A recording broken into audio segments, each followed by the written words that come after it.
A aprobación da nova lei do litoral por parte da Xunta permitirá que estas vivendas situadas ao carón da praia de Queiruga conten por fin con conexión á rede de saneamento. O Concello cursou unha solicitude para a instalación dos colectores por debaixo das vivendas, pero atopouse coa negativa de costas a instalación desta infraestructura en zona de servidume do dominio público marítimo terrestre. Lle pedimos autorización para que nos deixen pasar os colectores por debaixo das vivendas para recoller todas as vivendas que temos aquí en esta parroquia. A súa negativa a que en dominio non se pode poñer ningún colector, en línea de servidumbre non se pode poñer ningún colector e ademais que a solicitud que nos facía a propia Costa é que elimináramos os propios vertidos. Entonces, é o que dicimos, é a oportunidade en este momento de evitar esos vertidos, deixándonos poñendo un colector que ademais é un colector que non se vai a ver.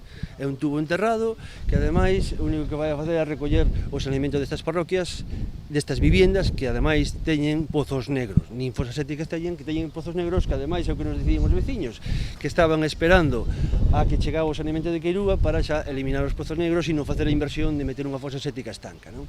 Agora, a nova norma aprobada pola Xunta onte mesmo e que entrará en vigor a partir do 2 de agosto garante o acceso a servizos básicos esenciais nas zonas afectadas por costas, cunha interpretación moito menos restrictiva da que viña facendo a demarcación de costas do Estado.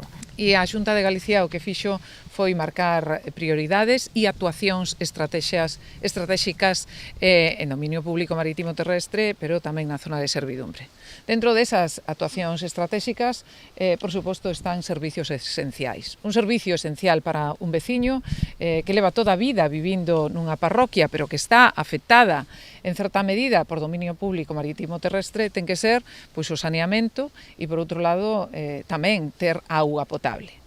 Pois vémonos atopando nos últimos tempos con que unha interpretación excesivamente restrictiva, sin ningunha lóxica e non amparada en ningún estudio científico, acaba dicindo reiteradamente que hai que buscar outra ubicación.